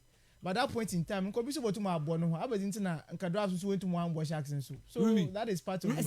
Okay, drafts in your opportunity be na was send code. So what's your opportunity? Game ban when supporters now. Uncle drafts say be an every season no create 43 points. But supporters 1 point into one. And make us like say they can say like me bo game be their mobi. They can me bo game be their mobi. Me we need their mobi no. And now person say there were games be an anka Sharks we near. Anka boa wo mo na anka boa dwarfs. But na mini. We mean you know. But me point in the at that point in time na Sharks po gina himfa. E bi anka Sharks nka we secure wo ho awi. Na nka bi anka that point in wo hia anka cha wotu mo hye was man. Okay. Nka wotu mo abon. Right. But that point in wo simple na wo hia point wotu was secure wo ho in the league. Okay. So it has to get down to the last level. It then start season ye boy. One team will lose home. And not losing home on your way your record na mo won kuti wo home. if Aduana Stars won't lose to home, not today. Team be Aduana Stars won't home bia. Say bo loser. Teams now will born so will win. Today Eluko foam. Yeah. Okay. Eluko foam. So I think that some of these things. Now should we allow that? Why na amponsan say one so sa asanteman koso no. Say allow the guza okohun. Allow the guza okohun say one one say. Many are 100%. Okay. On the media space. Nana amponsan on tumba and back there also support them agenda. Okay. But Ruby behind the scenes. Yes, now. on the fairgrounds we should know that them not kozi ye. Them na say yeah. Yeah, okay, Ruby. try mam cheche na say mo. I didn't tell say yes. Share Ruby. Say onye them no say ya. Na kabisa won dey second takradi. Enwa. Aye what 11 wise and a second Azakes. Teams 2 no equal battle relegation ewo even division 1 equal battle relegation ewo division 2. So Ruby at a point you scratch my back, I scratch your back. Oh, you're very necessary. I'll say about football him. Ruby, I care as much boss came one time. Last 2 weeks Sunday. Also, we should look at the economic benefit of football. Okay. So yes, okay. Kwanim. Oh, man, say yes, the economic benefit of football. Ruby, we will definitely need that these 2 clubs also will blow on because I tell young callers now, especially the taxi drivers. There are some worker. Also, what game what Cape Coast na Elmina. Say Wednesday, you game or Cape Coast. The taxi drivers over phone call for Elmina no about what game Sunday. Our friend Elmina.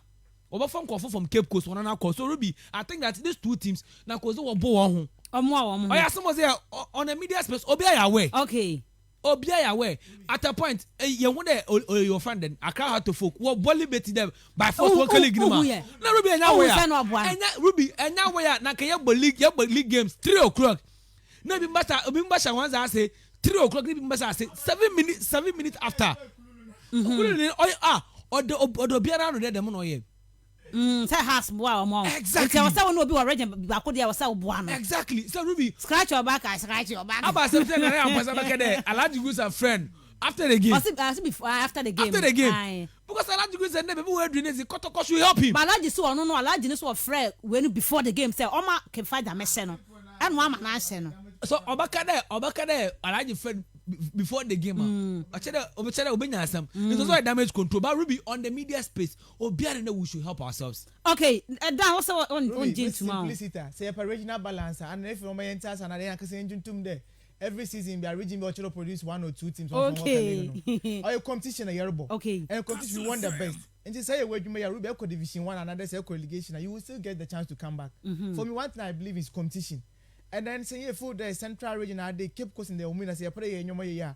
Ruby at yesterday season where you know at a point in time the Sharks were 2 more the 4th position. So what happened at the end of the day? What more drop here about fighting relegation? Was it just because of a friend that I'm head to a difference? What was he able to was one nation? You ask your team again to the same question from Usodras. One of the best performing teams at this season league go to now. What boy home wasn't. Ebusonda go to na in terms of football on the pitch. 3 teams about boy Ebusonda says one account. Okay. So you ask yourself what accounted for their downfall. And now can be they are by there also supported there. Now can. So I are very simple. Ruby, at a point in time, the management of Ebusonda, until the Mecca Assembly were there, I still don't understand the reason why the team Lankasa is based in Cape Coast, but we'll run a team from Accra. Now, so Mentiasi. Okay. Because most of the activities in our team now was. Yes. Almost see you.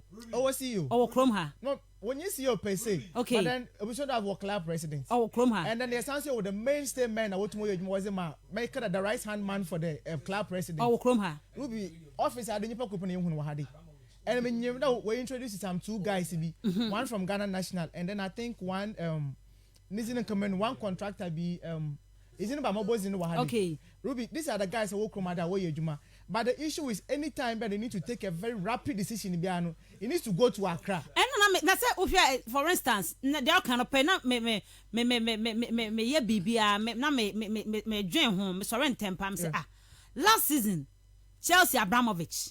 Yeah.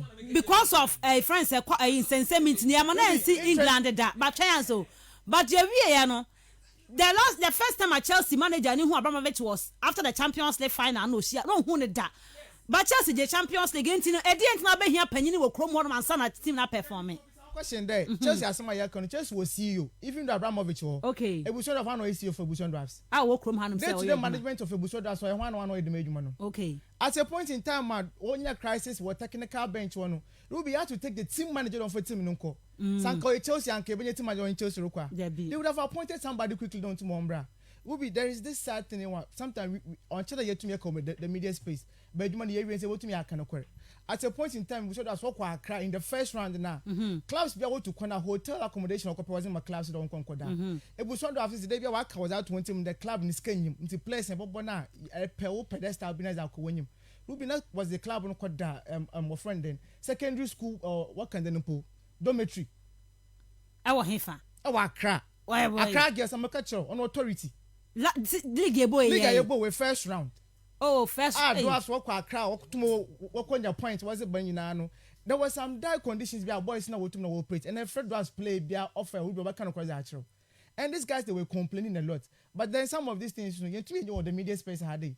But unfortunately, it is something to be maybe moving forward able to know Yashe. As a point in United to then our friend or your Hatchland Nura, no to knock was a position was when I see you don't want my club no. But we will come you miss my for the and you come Obi and Prodiniska was about supportive with one. Sometimes you can understand to a certain extent because Obi a private business no. So yeah, for commercial Santo for instance, now it is registered in the name of Asantiman. And I Asanti Hinitima. Okay. So Asantimbia food that they owe some sort of homage to the commercial Santo Kotoko. In and they are commercial Santo Kotoko will pay 200,000 Ghana cedis. About to me in Yimpa Krobo to me because of food he's part of the team. Okay. But for dwarfs, no, acquire an individual, no acquire just as the director of the club. So when them regulations by day, you to me register young clubs senior as companies, you know. Me what informed the opinion that one can register club in the name of my friend that Nanabiru Basla. Yes, one way to know why team no. And anytime you make a massimi, Ruby personally, you know it's not day na. Yes, you know because how you to me manage and personal affairs. It is not easy. Now as in paying for a honorable group almost about 35 players. About another 30 players like technical team Ruby H1 couple some day in and day out. Ruby, it is never easy. And for me, one thing they be America when it comes to problem solving within teams, Ruby once a year human institution, problems are bound to happen. Yeah. Yet now there will be our personal problems, but it should never override the collective interest or war Hadi. Okay. So the moment our problems, if you can't discuss, if you can't talk about it collectively, Ruby as a 2010, about no console nature, but in the camp of a Buswado, Ruben is actually a technical man now. There was a lot of issues and now or in the camp. Initially, Coach and Thompson on your coach Rasta, another coach and Prano. There was some issues be now one uncle said they couldn't discuss, they couldn't solve those issues. And at a point in time, no, Coach and Thompson and another coach Rasta to more understanding there. About to know why you now about to me a conflict of interest there. Yes, I mean a Mesmo boys are about to rescue the team. At the end of the day, don't confuse that we are trying to market any players. So detriment of a Bushman drafts one development. Okay. That means I mentioned 120. So Ruby said, at the point in time, Nana pro to more training.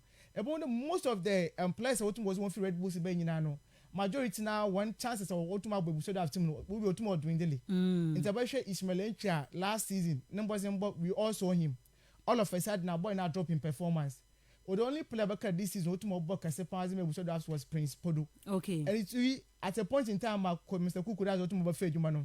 We saw this guy coming back. Mensah. These guys were all coming back. So you see some of these problems I told not concern. Secondly, too, you share the supporters in one attitude, and they be afraid me by Yajun Hadi. They be Akadamasimi, yet to Chroma Hadi. The only way able to make a supporter with one drafts or your supporters in the corner for that was the stadium. Okay. And Ruby, I mean, honestly, I'm privy to Nyama draft supporters at a point in the way it wasn't my team, no, because they were home match, one breakfast, not or yeah, supporters in the know what to move. And sometimes make a damask in so I was good training. Supporters and again what to move on. So management now, what your team no. So we say we'll cut on the player. Oh, every home game be a supporters never who. Yes. Are you sure? Ruby, yes. Oh, sir. Yes. Menjindi. I to my friend Laji Tente, maybe sir. Okay. And I was there. At a point in time, we be so what's in the meeting as a Laji. Come on, training grounds. I mean, who says you know, ask short yama, pay for no quacko ye, echo family. Management, you know, one budget for Nsu. Or for my team, no. Okay. And you have to take benevolence of individuals. No, but this another supporters. Every home game. Yes. Training. Really? Okay. So I Laji 10. Match na meeting as a Papa we anytime Babaka de suggestions Kabiano, Papa no botu Martina name, Ebia 500, 600. No yaba. Obotu me you know was aba. One Mr. Isn't him ba. Mr. Hooper, an official you do. He's also one ardent. He's very much educated. Okay. But I question him, but who or shadow supporters in him, not horrible. What can then? Or Boban or Shojama or the support way. And there's this young guy in the non listening way. These are professional one day to watch Rubby or the Blues Elmina, a professional Wadi. Okay. And these people, anytime, any point in time, and they are there to way. But why they come out, they just use banana or be up a position. Okay. But all band actual work no nya Ruby, worrying ye. Into our had now at a point in time, Umboma Union, and also a case media. The media 140 in the Bushon draft him now hiding. Almost there, teams nibi Bahanama, Yana, Omushi or Momo, a pony idea, Moody Best. I was in Apple. Say the way you may. And they say, Bush, I don't have a point to Ruby, Obiano was the pressure. But okay, yeah. Interrupt or maybe not Daniel. What's in the media man Wabaha? Say it to Kroma D. And Kumasa Santoko to go Accra rep, Accra. Yes. Accra to Fogoa, Kumasi rep, yes. In the club or rep or Cape Costa, what's wrong about it? Okay. Ruby, so you see, some of these things, football winning. You will Chroma had day, one because I was in Tapoku. Virtually all the clubs of Africa, what Bokumasi Biana. Okay. He's a guy who contacting. Okay. And Kumaso Biano, watching a catcher and on pair as Anticoto Konunkosu. You need somebody, I want to know why a liaison officer was Amo because I went you Mukrum. Right. And it is normal. Okay. Our my entire football will grow to that extent, you know. Sabi so Bobby Nejuma, Oba Banyani tip, or watching a busiafu. So at the end of the day, no supporters know what more cost. And Mpenyefun they be America. I miss one way. Okay. Because at the point in time, the supporters Mpenyefun a woman, they should have at least been touring the airwaves, you know. Now can want to one sensitize one supporters, you know. Before the I think Bossy match or so. Now see you do walk out now and then they were just agitating there. Yes, referees were real one. Instead of focusing on the performance of the players, you know, even though not boys, you know, when you the needed motivation, no? But yes, that they were giving their all out. Yeah. No supporters now. So I don't say in conclusion, you know, you can't say you blame now. Players know how many percentage now players, for me, you can't blame them. Try no, of course, extra on the point basis, one ankasa one ahonzen. Yeah. And one 3 points now. 44 points. So majority of the blame should go to. You should go to the supporters. Supporters. Yes, them 3 points. Now the why match was so. Now management is easy. For me, I mean matter because Ruby you come at the bench can okay. And me club administrator and club president Babakade and Ghana all your footballer onyam for so. There Ghana Premier League. At the end of the season, I can be a profits of thousands. We are going to shade that. Okay. So one man team when you finance yes what break. Okay. Not you come a day, you know. Not yakawa they pull him down syndrome. No. Ruby, one man you need that mindset from free. Okay. Not the any support if you are able to make that way with your drafts. No. You know because a taxi driver match day able to make your coffee at stadium. At on the pure water able to make to Nusuho airtime. A juma kitchen 1 hour to his banana in Obia Konyabu. But this Kofun, you be on there. About supporting what to know was my able to understand. So support me. At least because I bought drafts once now. Ogwaman to me buzzing. So the traditional council, they also have a very big role to play. But what did we see last season? That is the problem. Right, yeah, but so Commano MY day but FKK.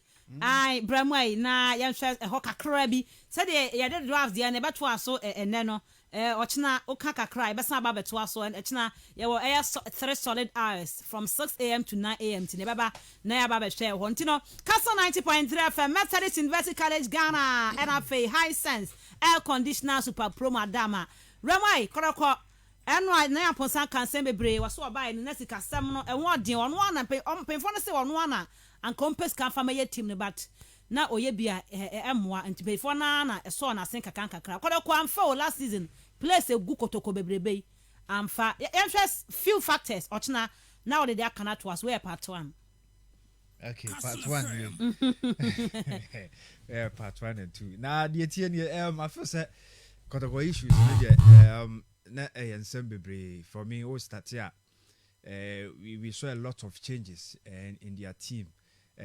From the technical point of view, me take it up from there. I think so. You feel mine, this is a team, or dear coach, a pre-season in the person of Papa friend Maske. Now,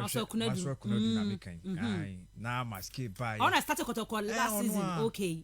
on a buy or best at here or dear Nabila mo eba since sign ko wa do bebre na say players ya me person me do mo ye and they players are onimu dudu na so akọ national team no do mo aye adwumanti no nim de o metimi aye ediaboa and who say yaka say team ye no enye 9-day wonder adwuma o uhia emre so ansa na team na wo hihye no cohesion ebeba player we nya boa onim say asomasi nie me de ma no ewa ha sana sa nyoma ni nyina atimi aba ba ye adwumanti afese kodoko de ade ba ko edi onya yie pa ye sa o technical changes no okay ade how mu yie pa of course na o share papa I mean wa beji league ni bi di amamoda oyo mo ankasa mo legend oyo mo former player mo nim de obetimi aye na ba no say man to man who say coach ekofa player it means say player no de obeka bi okasa da obeda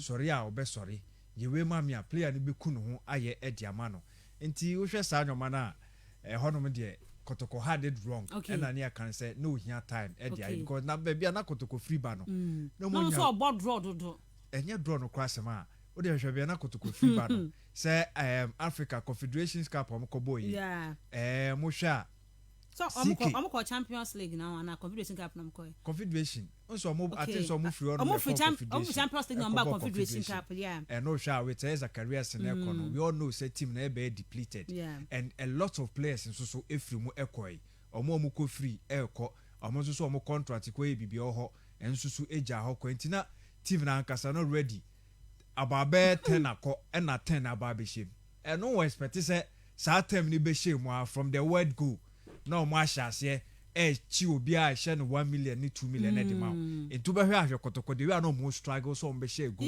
because almost started and the first game was against 11 Wonders 1-1 second game am ko brekum Chelsea 1-1 and am ko bo no adibu ba ye ko bo 1-1 no hono be say no adibu 2-0 Oklahoma third game am sele gontit is 1-0 fourth game no Olympic shell no am say massa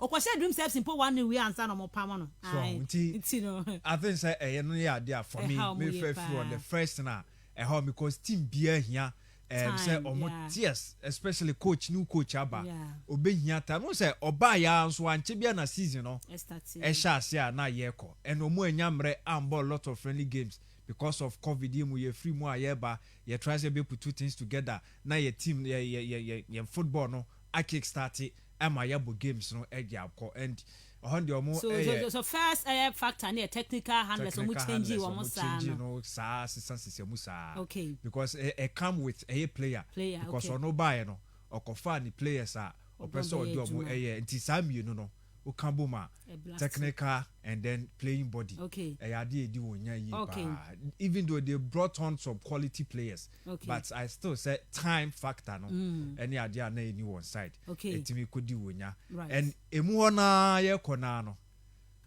maybe emu ona ye kona no un say players atontun ya na ye kan consistency asem keeping players for a long time and Kwampuku of course I know they are no you feel menye you me na me pese me kaya nem hu match dudu anase match day na ya bodru Kwampuku about 13 matches now I share 7 goals after 13 games ha me fair no 13 matches no I share 7 goals 13 so strike here na kotoko I shall think about 13 goals now I share is it 16 was it 17-16 goals because o calculate basic match day 16 na menya 17 goals in all and no share 17 goals na kotoko ebo game bi match day 16 I said the almost share 4 goals and that was the first time na kotoko ni e ka say almost share that yes almost share that lot of goals no for a long while in a almost season and na Kwampuku any setup to benya Ganiyu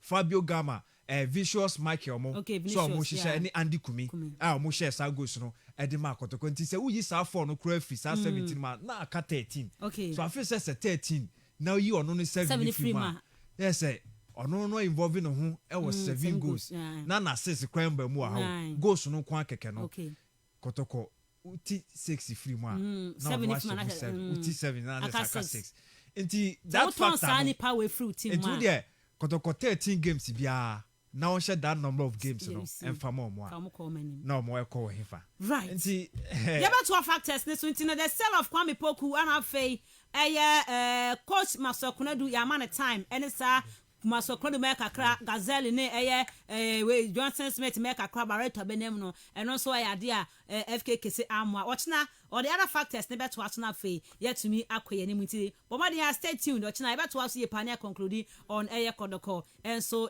factors no. Young for calls be 0332097278. 0332 097277 0244 408046 and 0244 408354. Good morning. Good morning. If I told you, baby, I feel free. Olu, patient you. Yo, yeah, better make an say.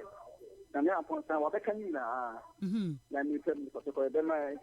Okay. Now, if I oba on can be a team not Kotokono, Yampesa can say something Kotokono. You be okay, Olu, but I say good morning. Good morning, Miss Ruby Adams. Aquarium organizer. I'm an welcome to that. Who you pa? Catch up go from Aquarium, Michiam. Pa. That you be. No, don't put them as a couple of Quasama, Nemiyaja. The Pata Club. Yeah, Aquarium. Oh, good morning. Good morning, Papa, Miss Ruby. Humble Lion. Thank you. Ministry Aquarium, Magraja, Tata. Now, Miss Ruby, I was at a name of Pansana, some now, or a canoe. Young Fanyard Fan Samidi. If the argument comes, somebody who will ask a lot of time there, allow the Greeks are offered before the game. After the game. Bunta no kwai bilim. Sha enwere sama obane faro jesno. Onso ba abaka na ocho onangasa onyi faro jes nyushi obeye gbo kotoko no. Ocho na tede wa onyi nyushi bi. No so sama ukwa abi ma uka chawo de.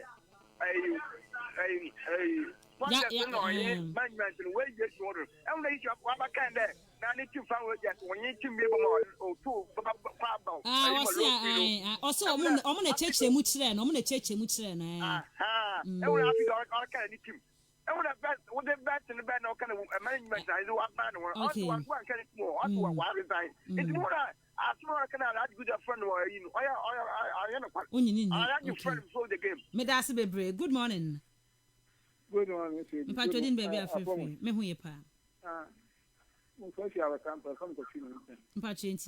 Now, and our comments and our coach had a shark and what grass. Now, Adam one I chance there. I'm a hat, but hat, a hat. Wa harmony 90 meters don't watch it. I will hear 3 points. After 1 point in that hat. Now, we young couldn't know our boy as I don't know. Well, them as open American no coin. Okay, may I say good morning. Miss Ruby. Yeah, Woboski. Miss Ruby. Yeah, no quite shots in a dress on war. Okay. Now, you miss a day. Point here, protest here, shots ye, and all boy shots are not and cover board grass. Not cover board grass. Shots on fine, yashi. It is all cat or you, so Mongo tell your boy. Shasa mentasi. Dress you do baby no one was a bit with him. No one can win that Shasa about a fortune. What band the prayers and so come? Wasn't in any place behind one about leg, you know. It's about we seen it. Medasi Bebre, good morning. Good morning, Ruby. You are chatting baby, I feel free. What I'm a fair friend of friend baby. You are chatting. I'm a pay I'm showing your power here. Ruby, what you answer, I did one. Eliminate stars on a das. This season, 1 year good away performance. Should I eliminate stars to about 4 players? I will have a walk of bomber, Nemo Queen. Let's only can face well with some fisher. Let's say we said that also in a car to folk. Action. Damn it, take out more to come. It was the match, it's to me, we near. Get a match now from Koima, but I'm not going. I want to go now, but no more. The eliminate stars to about to invest well with our. Last week, holiday, I took over some of our color, eliminate that Mama, it was that corrugation. This is not weapon of what I said, we shall eliminate that family, we shall that. There be one kind of sir. Good morning. But I didn't baby, I'm free. league and how go. Ole yentio. This will be. Mhm. And then I had match no stadium ya. Ah, I'm a hopa. Never time you cool call we yakwe. Obo Arsenal. And sorry, yakwe takwa so takwa no. Ni at the draft the shot, draft the heart. Match here 1-1. Ampala shebe. This will be if I'm thinking. Okay. Ile abi yewa. Shots you go fruit, you go na so fruit. Okay. They am work here that shout to folk. Medas. The IG of an FA Cup no. Okay, good morning. Yes, so you nyame bebre. Grass to me ya no grass woman. Nyuma no kwaso so I get on one city mpo. Two city na a day no grass go bobuli ebinya. Nti bi o tell grass dey another grass bi ni nyime igwe another nye gwenyi. This will be. Enye minye djuma. Okay, Medas say good morning. Good morning. Mr. Davis. So, Mr. Rubby. Me ba che yentio. That be who ya. Me hu ye pa. Epic is no ye wa. Ono so hu ye pa. Ya Josu bebre. I'm a bad boy in the super middle leg no. Mr. Davis. Now, okay, me that's Mr. Davis. Good morning. Donald, best female sports presenter, a host and a commentator. How are you? I'm fine, thank you. Asa Khalifa, the taxi driver. Fantastic. I'm in Chia Humphrey Boat Mobile Money Services. Okay. Miss Ruby, both clubs now, which is Arena Sharks and the Busan Drafts, we now have themselves to blame. Okay. Because both clubs now, when opportunity what's a winning home games to be. Who are what time I can have a show? What time I can say? Some people of a team you have the opportunity to score them. Okay. What you say? And Mensah is the same thing. That's a cover your better decision in Soma. That we say we saw the commandant decision in Mensah. What you say? And to me, me lose out the model now. Come on now. That's every matter. And to know both clubs no. I'm gonna also okay. It's a Busan does okay. Next time or bar. Yes, start out. New home games so no also make sure to me winning. Never only match tax. We the supporters we are telling them they are not the case in Saturday now. Home games on this take it seriously. Medasi Bebre, good morning. Good morning, Mr. Ruby. Bye Jordan baby are free. Came back up at Tabas Junction. Can you? Miss Ruby, yeah, the Nasika Sepama, Jordan Pokwami. Auto Didium Yadima, Dr. Papa Kotindum, is here for Danfo. Okay. Auto Didium Fama, well, Lua. Shinkwa well, our at Tabas Junction. Okay. Lua. Auto Didium Nasa, aluminum penning folk, one of what did the team next year, what do Wakuma, Nasa and a chairman Kobe Numade, Yanfan Nasa from Yawanaka, okay, if you. Okay, irrigation. Okay. Now, Miss Ruby, you have almost 60 minutes. Now we should have watched it too. Now we should have supported the more fair. I'm a king there. You qualify. Now Miss Ruby, you should go. Now Makuma. Why the Makuma? What takes you do? Now, I have 70 minutes in a pro. They're in a league table now. It's actually Miss Ruby, a Mensah supporter. That time in a bed. Then. Obaji wanipa. Good morning. I'm fine. Call away. You didn't maybe I'm free. No. Yo, sorry. What just watch a cry? I'm kidding. Well, it's you. Miss Ruby. And with the heart of folk, what you like here? And with the a cow. No, what to am on supporters there? Well, like we near 1 billion. It was 1 year then.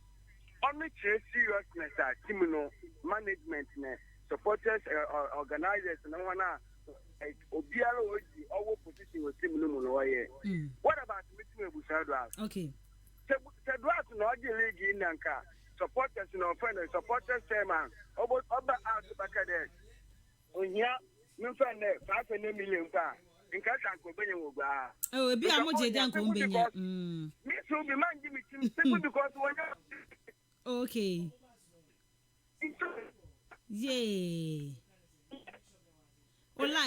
Online no I faith. I'm call away. Good morning. Good morning. Fine morning. Nana call.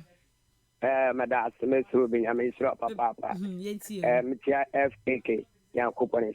Okay. Miss Rubin, Ada went to na one boa ebusia drag. Odin can supporters one boa ebusia drag. Wadama Adam. What the year was some our camera referee no so ordinary scores is Kotokuma. Or baby, you know what Baba did a Mayan brand some baby. And now one fan in the results and Senukotokum, Mr. Opa. Okay, you Martin. And I ought to be Ada one quay. Alpha ma ebusa that you. Should be the man that shot for that. When you know Obiara Sogger there, where Wabed and Wabed what did that dance, you know, a woman at the Macan then on the Busadas on a Casana Wambo home. And now Cotta Council, Ada went to Manawan one and Hoya one Casa contract, I walk aside there. Itima wanyana bobon. Last play of a winning goal. Adam and Timino. On bet 15 million. On a one walk. Yalu me now work out in a work aside. I'm a contract. Okay, Medas baby, and I call. I'm a family last caller. Good morning. Good morning, Miss. Patrolling baby, I free. Tony Pablo, my favorite bankman in Potimo. Tony Pablo, ain't you? Mr. Ice King, my pa. Oh, yeah, okay. So my come out and so there. For Boskimo, Obiabaka, because the Mina Sharks in Dwas, I do be Nasha Bernukita Mamu. I quite is a liberty, any Kingfisher. Liberty, no, my own Quima, Kingfisher, share our board Gromoko relegation. Okay. That sounds not drafts and so no, Mina Shark, Tessan Amokan, it's a telegon, not the Mina Sharks the year. That's to the year. What now? Onbo who matches against Dreams FC. I have two so one. Who matches in and today Mina Sharks players a bandy or mono. Okay. But sometimes so I am blaming Mina Sharks players because I quite say more way studio or more you man as a way ahead of sports. Now say Uniwa, I think you own to me running sports. It is sometimes I have players I'm a bobo now. And as a supporter from Kokosha Born, but shall be a phone of Kokosha Born. The Moqua, Mamma Moon Fet, and Yamasi means you will think a couple support. But the Okono, and yet, fencing, battlefield another, and yet to Japuna Unam Kokunu, a born a cocobo for passion. United, okay. Right, Mamma Fire of Fred Man and Fancy, now a FKK, Mr. FKK. Methodist University College in here, but more than 4 the Chem Quadia this year, now the 2021-22 academic year, no, Niaman Concan and Fama, Oka dance man, Temani when chia, Omo campus, no, a bill of Honum ye pa, Omo Abuano at a form, and I film my quite bet me 2 year, now be aqua kama at the amount. It's no bet me so remo www.mucg.edu.gh, now forms no, walk of Fabi ever Honum, ya that programs, need be Brena, no more Honum in Tinoqua, also no Ubenya Bia, HRM, and general nursing, information technology, Honum, accounting, economics. Adults near Pentukwa, Neo Pebiano, Sweatmark, our Methodist University College, Ghana. Bet me a phrase 0549 967 386 and a 0558 122 361. For quality education, you can always trust the Methodist. High Sense Air Conditioner Super Promo Air Chassis on the 26th of July to the 8th of August. But my dear Remo High Sense showroom will be more my Ghana na ekwaji a sinibim. Papa eche na entry enyam kanea no eboye pa ekuli ema office ufie honom no feye pa ye kama nso no tibomodia ma onsanka High Sense sinibi na bibia enkonka emfama ukopie mo mankasima omo Eben Blue Hills Restaurant Center Quia omo ne Pacific Filling Station no edi enimhwe obafra High Sense was 0302 550000. High Sense, everyday prices for everyday people. Ghana fana baby abekobiano ubehu omu showroom no bi and so ewo honom Elban Killian Bruce was me should be I think by Chelsea don't need top striker but rather need a striker with no name because anytime we buy a striker with big name they flop at Chelsea. We adne dia buy Achema Nebehin Kumase, Honor the Fribaye. Kodoko is not just a club but a religion. So if you think you can't serve the club, just live peacefully. Fabulous still the greatest. Greetings to Honorable Amwa Ebuku MC.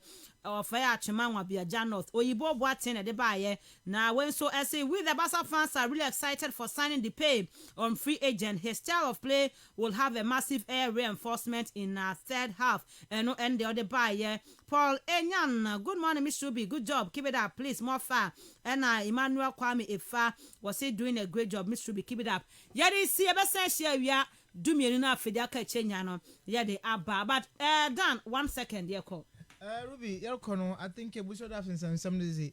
Then you know, I to when you are Japan, one of college senior with Monya, these are some of the problems with Tumna or fighting against one development as a club. And I think the team that work with you know, or my young brother, okay, and the best the management, you know, since your football was in the football contemporary structures was run, into you know at least all the offices are waiting to create within the system. You know, the bottom was around the cloud. It should be very effective.